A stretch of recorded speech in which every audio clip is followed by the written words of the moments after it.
Здравствуйте! Сейчас мы находимся на площади Свято-Успенского кафедрального собора в городе Ташкенте. Сегодня здесь впервые будет перезвон колоколов. Скоро уже начнется.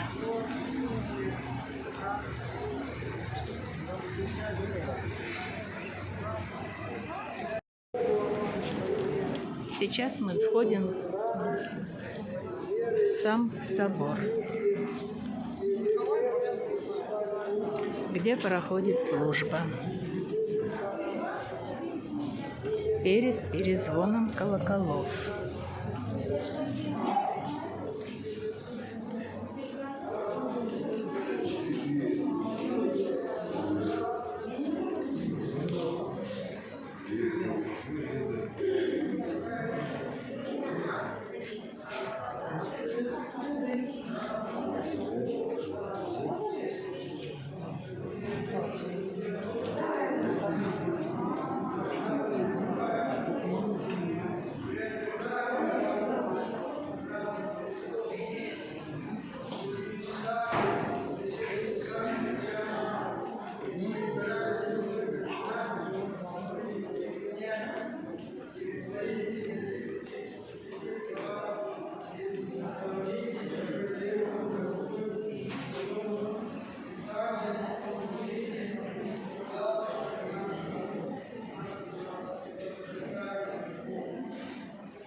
Все отделано сусальным золотом.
Переходим в следующий зал.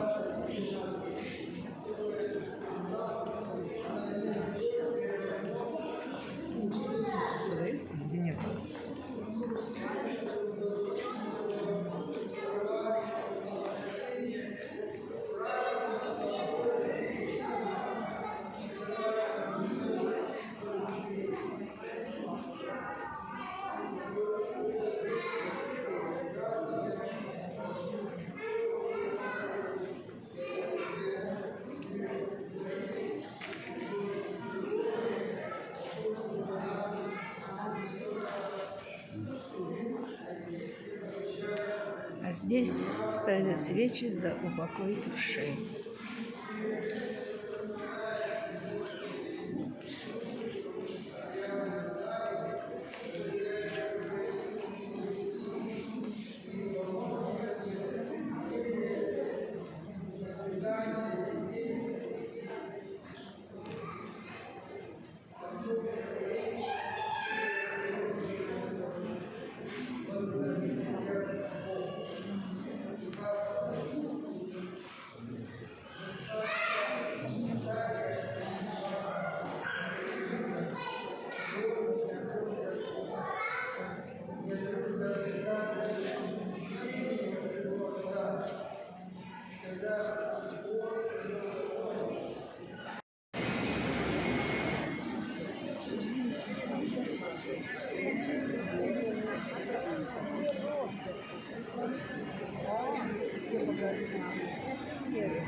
Все вышли. Сейчас будет перезвон колоколов. Что он там будет делать? Угодно, наверное, это. Пошли.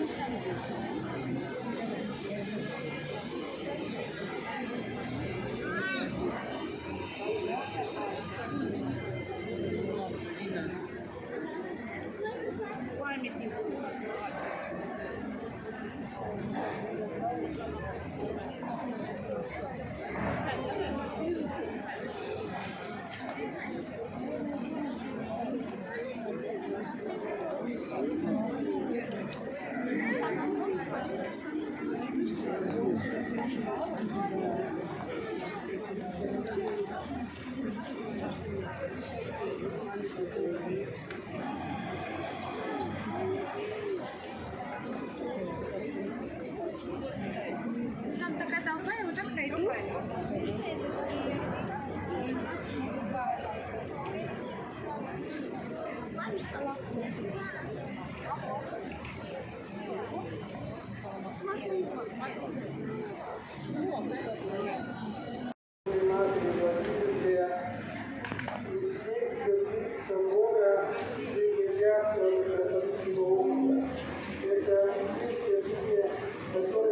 Это всем нам поздравления от митрополита всего округа.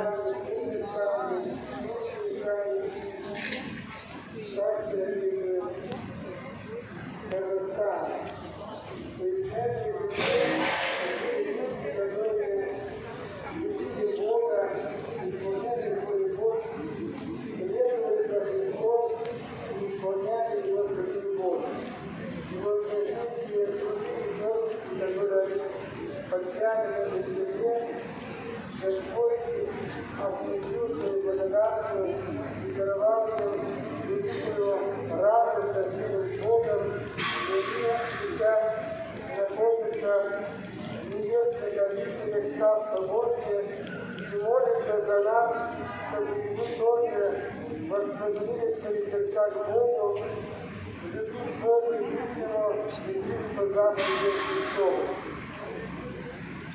Мы рады, что наша земля окружена подписчиками и другими людьми. Мы благодарны Богу, что наша земля окружена нашими святыми Божьими Богами.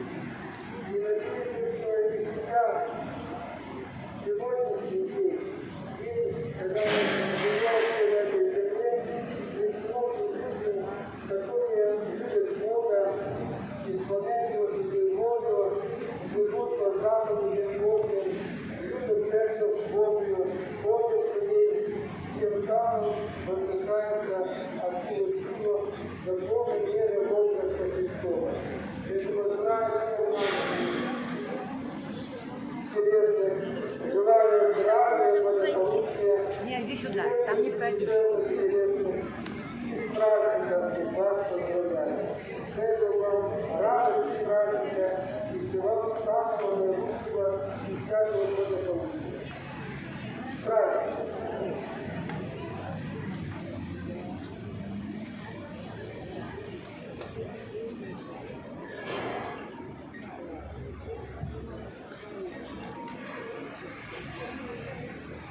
Дорогие друзья, братья и сестры, здравствуйте!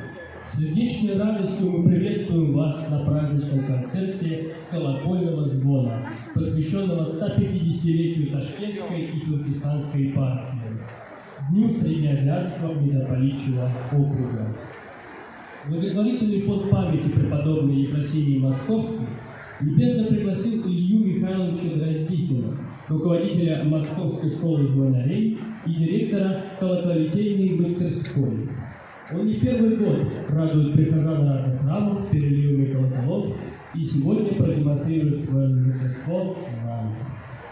Сегодня мы с вами станем свидетелями уникального события С колокольни Свято-Успенского кафедрального собора мы услышим самые известные православные звоны. В руках мастера наша колокольня зазвучит ростовскими, архангельскими, ярославскими, московскими и многими другими звонами. А откроет наш праздничный концерт звон «Торжество православия».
Малиновый звон.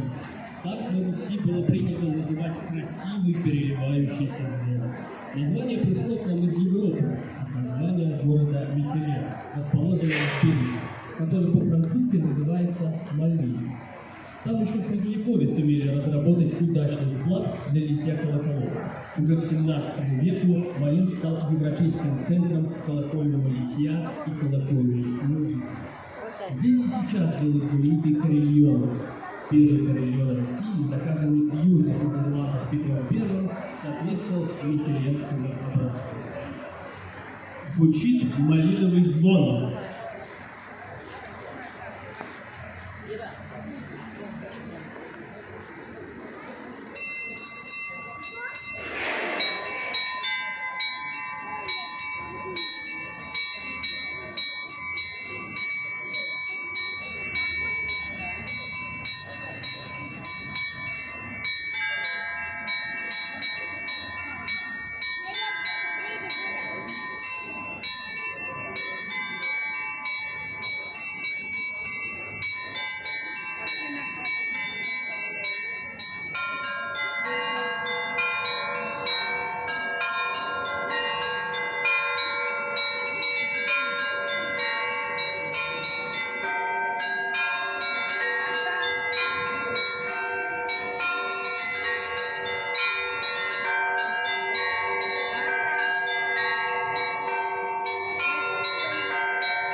знаменитый ростовский звон, размеренный и величественный. Строгий гармоничный аккорд из 3 самых больших колоколов ростовской звонницы не раз вызывал восхищение современников. Множество научных трудов посвящено уникальности ростовской звонницы и ее колокольного набора. Известный трудолог XIX века протоиерей Аристарх Израилев собственноручно изготовил набор камертонов, настроенных на ростовских колоколов, и за свой счет открыл небольшой колокольный подбор, за что был удостоен аудиенции и награды императора Александра III. Звучит ростовский звон.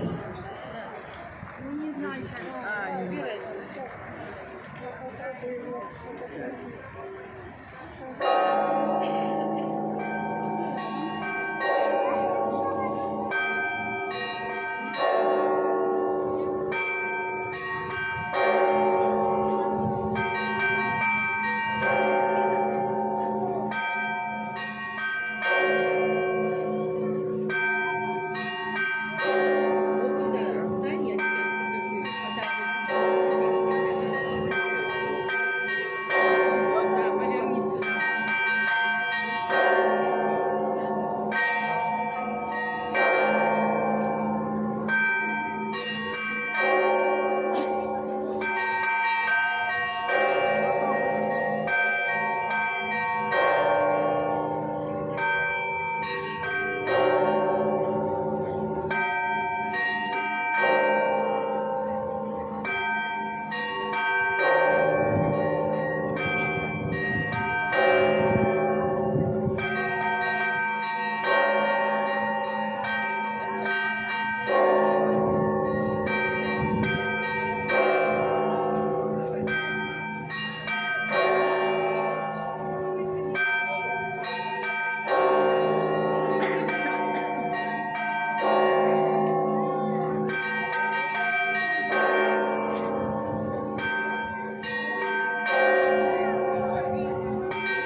Да, ну так я и ждала, думаю, вот его надо снять. В Старой Москве существовал интересный обычай. Пустить нелепый слух, когда на заводе начинают открывать новый город. Считалось, что чем дальше разнесется и чем большими подробностями обрастет этот слух, тем звонче будет колокол. Рождался такой слух тайно. Потом по лавочкам и площадям шел в харчевни и дома, в деревни и города. А когда разрастался всем, вдруг объявлялось, что колокол слили. В исполнении нашего гостя, звонаря Ильи Дроздихина, звучит вечерний звон.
предшественник Иван Данилов начал восстанавливать сборы в малых коллегах в далеком 1975 году.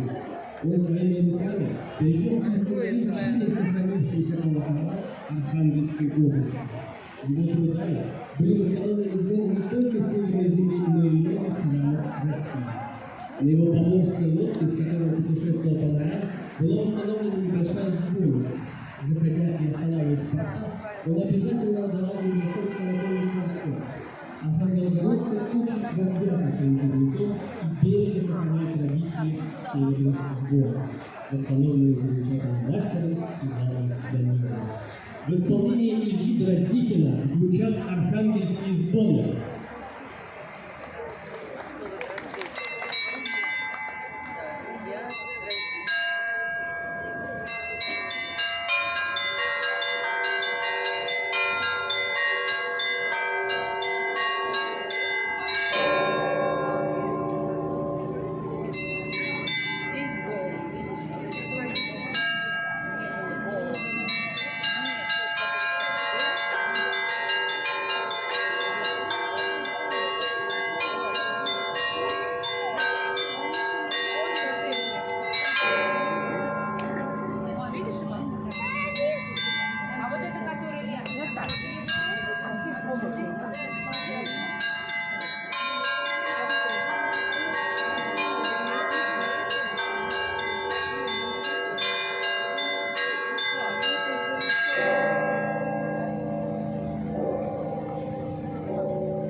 Исполнитель сегодняшнего концерта Илья Михайлович Дроздихин является руководителем Московской школы церковных звонарей.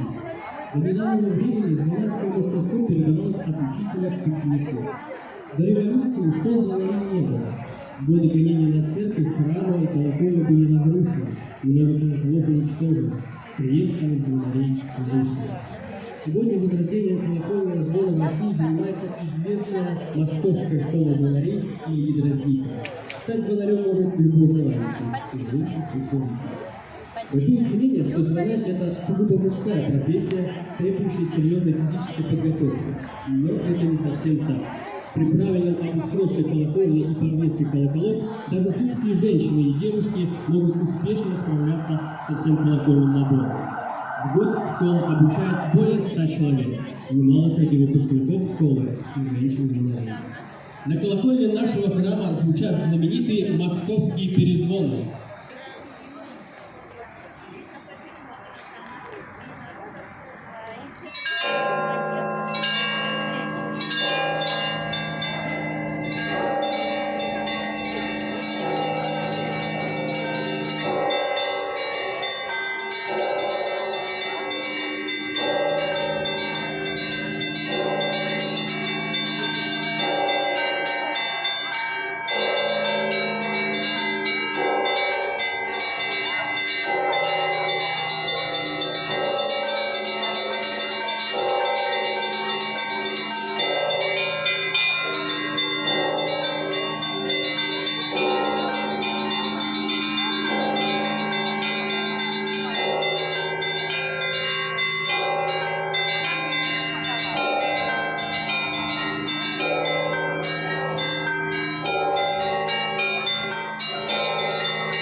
Русский колокольный звон звучал не только по церковным праздникам. В давние времена с городской колокольни можно было услышать созыв на вечер. Для этого служил специальный вечевой колокол. В особо значимых храмах и монастырях на колокольне устанавливались куранты.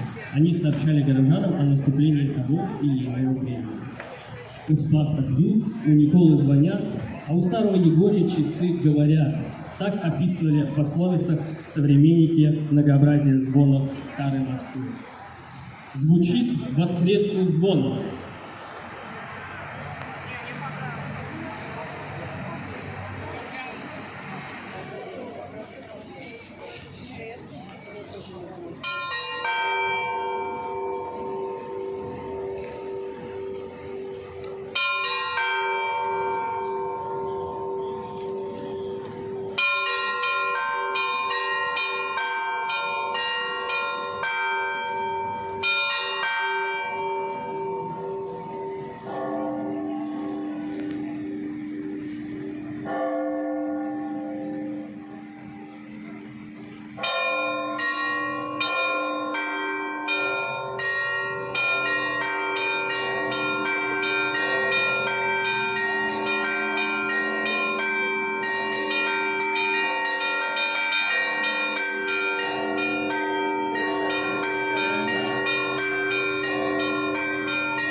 Колокольные звоны Новодевичьего монастыря не прекращались даже в советское время. «Я влюбился в колокола». Так в одном из своих рассказов поделился еще один известный московский звонарь Владимир Машков. Он посвятил всю свою жизнь колокольному звону и бережно сохранил традиции Новодевичьего монастыря в Москве. По профессии Владимир Иванович был инженером и работал по специальности. На выходные и праздничные дни в его руках древний колокольный набор Новодевичьего монастыря оживал, благовествуя земле радость великую. Его трудам колокольный звон в Новодевичьем монастыре не прекращался. В исполнении Ильи Дроздихина звучит звон Новодевичьего монастыря.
С особой радостью вслушиваются в колокольные звоны паломники, посещающие древние стены Троицы Сергиевой Лавры.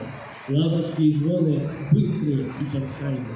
Они отличаются большим количеством ритмических рисунков на подзвонных и зазвонных колоколах. Особая традиция сохранилась и в обучении звонарей в Лавре. Будущий звонарь не сразу допускается к колоколам, а как бы получает навыки через руку, совершенствуя свое мастерство не менее года. И только когда он становится готов к звонам, он получает благословение на месте. Игумен Михей – один из старейших звонарей Троицы Сергиевой Лавры. Он пронес свои звоны через всю жизнь и передал их большому количеству учеников, хотя в последние годы жизни отец Михей уже не поднимался на колокол. Звучит звон Троицы Сергиевой Лавры, исполняет Илья Дроздихин.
Господня, светлое Христово воскресенье, праздник праздников и торжество из торжеств. Пасха – самый большой праздник православной церкви. У этого праздника существует специальный пасхальный звон. По традиции на Пасху и на Светлой Седмице, недели, которая следует после праздника, любой православный христианин может подняться на колокольню и прославить воскресшего Спасителя звоном в колокола. В народе это время называют звонильной неделей или временем рождения звонаря. В это время звонари храмов присматривают себе помощников. Завершает наш сегодняшний концерт самый праздничный и торжественный, самый быстрый и разнообразный, с участием всех колоколов, пасхальный трезвон. Звучит пасхальный трезвон, исполняет Илья Дроздихин.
Сейчас слово предоставляется Игорю Анатольевичу Феденко, руководителю отдела культуры и спорта Ташкентской и Узбекистанской епархии Среднеазиатского митрополитчего округа Московского патриархата Русской Православной Церкви.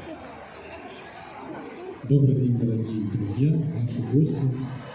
Мы очень рады, что вы так приветствовали и были рады, довольны и счастливы колокольным звоном. Но наша программа продолжается. Просим не расходиться. В конференц-зале Ташкентской Узбекистанской епархии у нас проходит открытая выставка. Будем рады вас видеть.